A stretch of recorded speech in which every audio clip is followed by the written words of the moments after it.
Hey, welcome back to Soda Time Restoration. We are getting to some of the last stages on this 56. The machine's looking pretty good. We got the compressor in last night. Everything slid in real good. We are moving to the rack. If you got a rack and you're thinking about taking one apart, fixing some broken springs, this is probably a good one to watch because I'm going to give you a couple little tips on that. I had no idea, when we started this video series, how many people are watching and paying attention to some of the little things. Like some people have put on the comments, hey, I'm thinking about doing my own. Like, you know what, that is so great to hear that and to see people getting that old machine out that's been in the backyard or maybe on the back porch for 20 years and seeing that thing getting revived again. But tonight we'll do a couple little detail springs. Like this particular rack had almost every spring was either weak or broke. So I've pretty well changed most of the springs in here. We're going to do a couple of these back springs, which I get the most people asking, how do you change that one? It is a little tricky, but not too bad. We'll bring the camera a little closer here, but hang on and I'll be right back.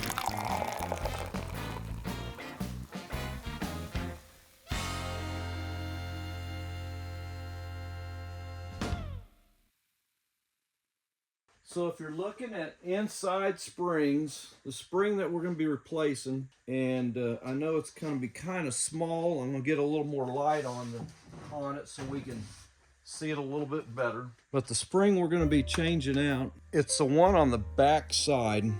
It's a return spring that works this arm right here. So when you pull the arm down, this kicks out.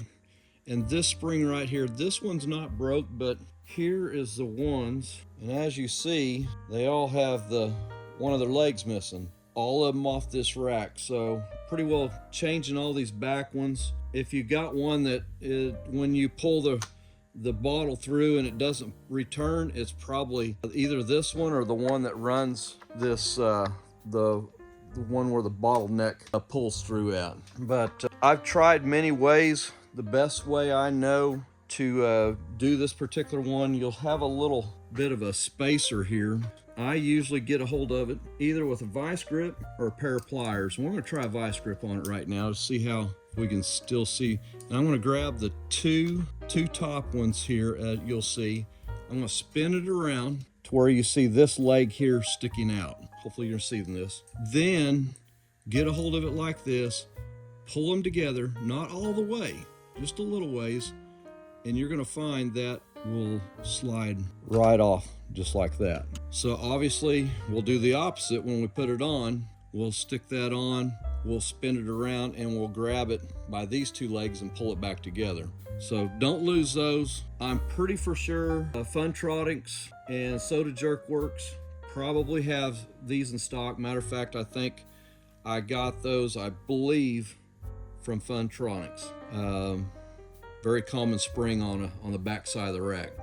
Next step, raise this up until you can get that off of that pin. Obviously this one's got a somewhat of a spring that's got some strength to it, not very good though, but we're going to go ahead and change it while we're here. Since all of them were broke, I figured it would be the next one probably to break. Pry up on that just a little bit. There we go. So you'll see this comes off. So you'll see that spring will connect right there on that back side. So slide that out. This spring here is only one of the few that was not broke on one of the ends. And like that, they're out. So let's grab the new one. Probably clean that shaft up a little bit while you're here. If you got a little bit of emery, see how not too bad a shape. It's got that original groove there. That's where this clip here goes in at. And then we'll put the new spring in there. So you can get a little bit of a visual. This particular part is going to go up into this headpiece here. It'll go into that one corner. This hook, the hook one, goes into the little notch right there. So you'll see that notch clips in there. This one here will go on to the leg of the ratcheting arm, or the swivel arm I should say, not really ratcheting. So hang on here, let's see if I can get this turned around just right. Get the hook put up in there. Now we'll swing it over, get it over the shaft. So you'll see it, the pin will come all the way through the center of it. And boy, you talk about a recording nightmare here. Let's see if I can get my fingers on there enough. But you want that to hook in underneath, just like so. And then once we get on the shaft, we're gonna pull this one over there to that little slot. So my apologies if you can't see it. We're gonna try to get the best we can here. First thing we gotta do is get it on the shaft. Get that down on there first, like so. Second step is getting a hold of the pin, the little hook. I'm gonna try to get into it with the ice pick here that I've got. I can get it just right. I'm gonna grab a hold of it and then pull it back this way. So if you got a little ice pick, kind of show you where I'm at here. We're gonna pull this around until we get it right there. Pull the ice pick out, it's in the slot. Kind of push that in there a little bit. Make sure your round piece is not hanging up on the housing any at all. Looks pretty good there, but every one of those should be hooked into that position. All right, let's put our clip on now. So once again, watch your clip, this one right here. Make sure it's not underneath your shaft piece there. If it is, pull it out just a little bit, get it cleared like so. And your clip then should have room like so. So you want that clip to go right through there. So stick it back on there just like we took it off, like that. Turn it back around. Now pinch those back down. And you can use a pair of pliers. For some odd reason, I get hung up on vice grips all the time, but probably a pair of pliers right now would be nice. Let's see if I can get it here. And we're gonna get it just a hair tighter. You don't wanna break it. And take that thing and spin it and see if it'll fall off. Kind of give it a little tug. I'm gonna give it one more little hit. There, pretty good, pretty good. And it spins and I'm trying to tug it off. Always tug on them, see if you can get them to pull off. That's what I always do. I'm looking at my other ones that are a little bit tighter, so I'm gonna go ahead and tighten it up a little more. Maybe in just a tad more. There we go. Still spins a little bit, pretty close. You can look at the other ones, they all look pretty close. All right, we're gonna do one more. Hopefully that was enough detail there. If you've got a broken spring on the rack, this is definitely the time to be doing it. I've never done one in the machine. I don't even, thinking about it, I think it'd be pretty tough, to be honest with you. All right, same thing. Let's get that spun around, grab this back side, pinch that down about right there, a little bit farther. There we go, there. So yeah, you don't want to get them too far. You don't want to pinch those together. That would be drastically too far. So while you got this out, take and get that nice and flat again. Once they've been gripped on a few times, they get a little bent up. So straighten them out a little bit, a lot better there. Okay, so same thing, pop this up, get that off the shaft, and same thing here. So if you ever question which hole to put it in on this back side, it's the one closest to the pivot. So if you see that there's obviously there's a hole where the pin goes through, and there's two other holes. The one closest to the pivot is the one that you want to stick your spring into. And you know, decent shape, but while we're here, we'll stick a new one on. They're not that much money, and I'd rather have it good for another 40 years, 50 years down the road. So same thing applies, just go backwards of what we just did. Remember the hook goes into the slot. Let's wipe that down right quick. Shaft's in pretty good shape. All right, here we go. So the slot next to the pivot, we're in. Turn your piece so whenever you're holding it like this, we want to get it onto the shaft next. That shaft's got to go up through your spring, and then the rest of it is pretty well a go from here. So hang on here. We're going to get this pushed over, get it over the shaft, and get it there. There we go. Over the shaft. You'll see the clip back down here on that back side. Grab that, pull that forward, just like so. Hold your finger on there just like that. And then when you get to the spot, just pull your pick out and it should lock in. And we're ready to put the clip back in. Now, always thing to remember, take a look and make sure that round spring is not under your housing there like that. If it is, you won't be able to push this down. Now, there, as you see, it went down there. If it doesn't want to go down, it's because your spring is caught up on the inside of that shaft. So make sure you get that. We're ready to put our clip back in backwards, just like we did before. Turn it around. Kind of lost my light there. Turn it around. We'll hang on to that, and this time we'll pull it together a little bit farther than we did last time. About right there. And if you can spin it, and this one's a little bit tighter, I notice. The thing we don't want it to do is come off. But yeah, we're looking pretty good. Let me see if I can get it to where I can spin it on there. Yeah, and I can. So I think it needs to spin just a little bit. That kind of tells me it's not too tight on there, but it is not coming off. I can push on it, it's not coming off. So that's kind of a quick, I just noticed something.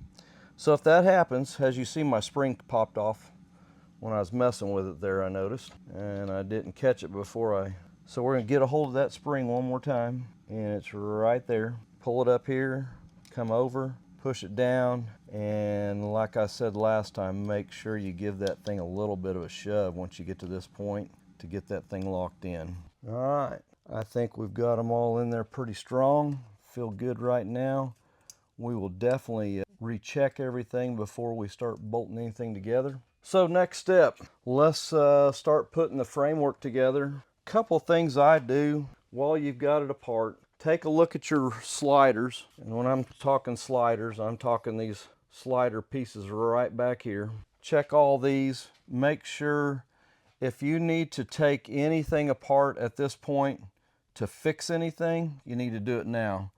This area here, I usually use some kind of brake cleaner or something first, and I'll take all this out, which I did earlier.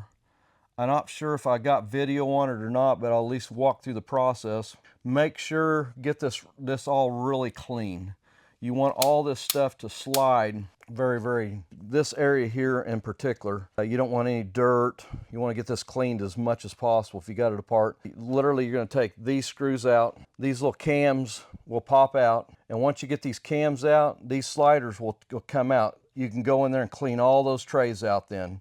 So if you got one just sticking, it's gummed up, maybe you took it to a sandblaster and they didn't get it cleaned out very good, this is the time to clean this back side of the rack out, because once you get it in there and it's all hung up and it's got stuff stuck in there, you're going to be taking it apart and you're going to wish you did it now. Right now, we're going to start the process of putting it back together. We're going to flip this rack over. My suggestions would be to have it in this position right here to put it back together. Check all your arms at this point. Everything should be, springs should all be good. Do one last check, make sure all clips are back in there where they're supposed to be. All looks good. So next step would probably be taking the faceplate. We had this faceplate, I don't know if Sean's got earlier shots of it.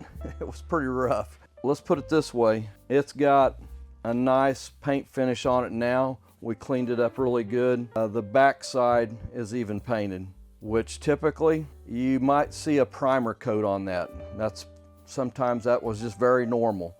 But for rust reasons, I think you need to have some paint on it somewhere down the road. It survived this long without it, but while you got it there, take this piece off. Even if you did it with some spray can stuff, take a clear coat over it, make it look really nice. But I shot this with base coat, clear coat, so it's going to be good for a while. So our next step is getting the faceplate mounted. So each one of these studs is going to be a lineup spot, and that's what we're going to be getting them all lined up. Sometimes you wish you had about 3 hands, maybe 2 sets of hands while you're doing this, because they can get popped in, popped out, but they're not too bad. Get one lined up and get to the others. You may have to back up a little bit, but just like that, your front piece is connected now to your arms. So all that should be feeling good. We did have to change out a few of these springs. I don't know if I got a broken one here or not. I think I might have thrown them away already. I think we had to do majority of them. Maybe half of them had to be replaced. So those have all got new springs. So this is really going to act totally different to the customer, hopefully. Next piece, the header piece will go on. You need this in position. In order to get your bolts through, you need to have this in there next. And I think I'm backwards. See if that's right or not. Should pop in just like that. That all looks good. So you'll run a bolt. We'll bring this around. We'll do the top. We'll start at the top and we'll work to the bottom here. So run that bolt through there, bring it to the other end like so, and get a nut on it. We're not, you know, I'm gonna try something here. Just thought of something. Let me try to stick some shelves in right now. I'm gonna go ahead and put one in just so we can hold it together. I'm gonna stick some of the inner shelves in. I'll show you. I usually do this once I get all the framework, but since I usually struggle getting them all connected in there, we're gonna try something here right quick. I've never done it this way. I've usually try to put the shelves in at a different time. We're gonna try to do it now though. So stick each shelf, we're gonna stick each shelf in and then we're gonna bolt it up. And I'll show you what the issues usually are. It's not a big issue, but as long as you know what's going on, you'll understand. We're gonna stick one of these in, and I always stick this corner in first. So you see that corner there, stick that in first, and then you're gonna pry that back just a little bit. And see, if I would have had a bolt in there right now, I wouldn't have been able to pry that back that far. So let's see how many I can get of these in. So we powder coated all these. They were really rough shape. So once again, drop it down in there, get it into the slot, this back slot, that one that's got the little finger sticking out. Get that down in there, get it in the slot, and then come back over and put that one in that slot. Not bad, not bad. So I think you get the idea. And if anybody's done a ton of these, I consider these about the same as a round top machine. And the last one. Now, like I said, that back finger's got to go in first. Then come over to this one. There's just a little notch it just pops into, not a big deal. If you want to at this point, you could start bolting. You could actually put some regular slides down, and what I call them just regular sliders, just the bare post style, no nuts on it. If you want to pop some of those in on some of the shells, I'll show you what I do there. We'll start about mid-range. I usually do the second right in the middle, and you're going to see an indention side and a smooth side. Obviously, the smooth side is what's got to go in, and my apologies for moving the camera so much, but I want you to be able to see everything that's going on here. So that slide is coming in here. It's got to go through this shelf, and then once it gets there, it's going to go down through there, and when it gets to the end, you're going to see a bolt come through like so, and then we're going to line it up obviously with the middle rack here. So get it up there and push it all the way through. There is your first shelf installed, locked in, ready for your next pin. So we'll do the same thing. I won't try to jump you around too much on this one since you kind of know where it goes now. And there's two. So yeah, don't be too scared about doing a rack. They're not that difficult. Take your time, take plenty of pictures if you have to, take a video. I remember my first one, I was like, man, am I ever gonna get this thing back together? Well, after you've done several of them, they're not that big a deal. All right, so now that you got the idea there, we're gonna come back. We're gonna go ahead and put a pin in this bottom base here so you can see that now. Get everything kind of squared up in the base part. So in the base area, you're gonna have a bar that goes through here like so. Run your pin through here, get it all lined up here like that. Get this one here locked in. That definitely gives it a lot of strength right here. And get a nut on it. So right now we got one down here, we got one up there. On the bottom shelf, the very bottom one here, we're gonna do the same thing. This is the one that's got a thread on it, and we're gonna tie it into the second hole just like the rest of it. Put a nut on it. We'll come back in and tighten all these nuts after we get it all put together here, so you're not tightening and loosening stuff. So the two bottom ones are in. Let's go around back to the top. We have one, and you got this cover plate on here. Make sure it's in there, don't forget it. Get that in there, get a nut on it, and you'll see an extra one. I always put it in one of these mid holes. They use it for strength to pull everything together fairly tight. Then you should have two more of these that need to be put in. If you break some of those that's got a spring on it, those are available. You can buy them. They sometimes don't come out very good. Got really lucky on these. They all come out good. You may have to do something with the threads sometimes just to clean them up because they get a little bit rusty. And we got one more here to hook in. I can get it right there. and second hole. All right, so everything is in. Let's tighten a few things up here right quick before we show you what to be looking for on the rack right now as far as operational. That's looking really good. Stick your nut driver on there, something on the back side to hold that nut, and just snug them down right now. Don't go too crazy. About like that. Once we get everything kind of snugged up here, we'll flip this over and show you how the rack needs to be looking.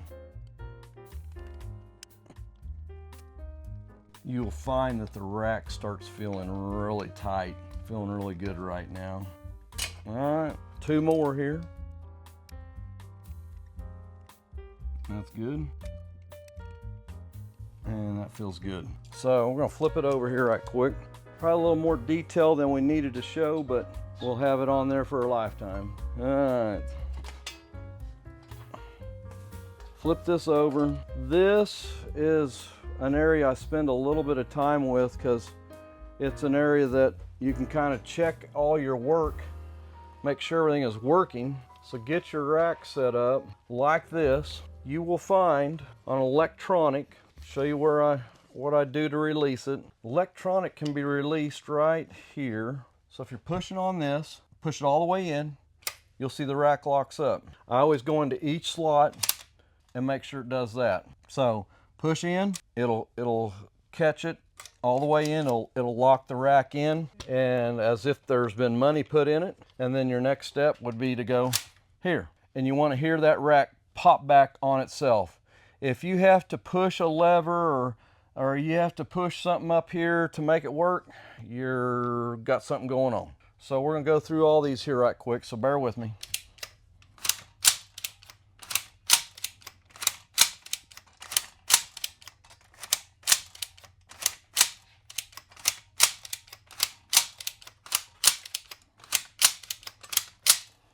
And that's the way you want that thing to look and sound and feel. If you look at this workings right here, when you push that in, that's as if the money has been dropped in. That arm will release. You'll see this pin lock in. And when you run the ratchet here, it releases everything and everything pops back to a locked state on the rack. So hopefully that was enough detail. But wow, the rack looks really good. One last thing, I always get asked what I use. I'm using the fluid film, rust and corrosion protection. This has got like a lanolin product. We've had good luck because in cold weather, it doesn't seem to get hard and brittle like a lot of lubricants do. If you got a rack and you just want to pop it down and you want to lubricate the back of this rack, not have to take it apart, this is a great product for that. We just got this into the Napa system. It may have been there a long time. I found this through a customer of mine. I believe the part number is this AS11. AS11 product. Probably the line code for Napa would be NCB. NCB with the company Napa Consumer Brand. So great product. It does exactly what they say it's supposed to do, and it doesn't take much. I usually give it one last coat before I stick it in, and hopefully we never have to see this rack come back out of there again. But man, it looks super, super good. Hey, thanks for stopping in with us. This has been a long one. We will see how many people stay in as long on this particular one, but hey, you can always fast forward. One other thing, we just went over 1,700. Amazing. We have grown quite rapidly over the summer. Projects like this have really kicked it off, so we really appreciate it and just thank you. I think this is video 101, 101 videos, a little over 3 years in the making, so thank you. We're gonna try to keep the restoration stuff going. We've got some different things coming up that I think will catch your eye, but anything Americana I love, so thank you from the bottom of my heart, and we'll catch you on the next one.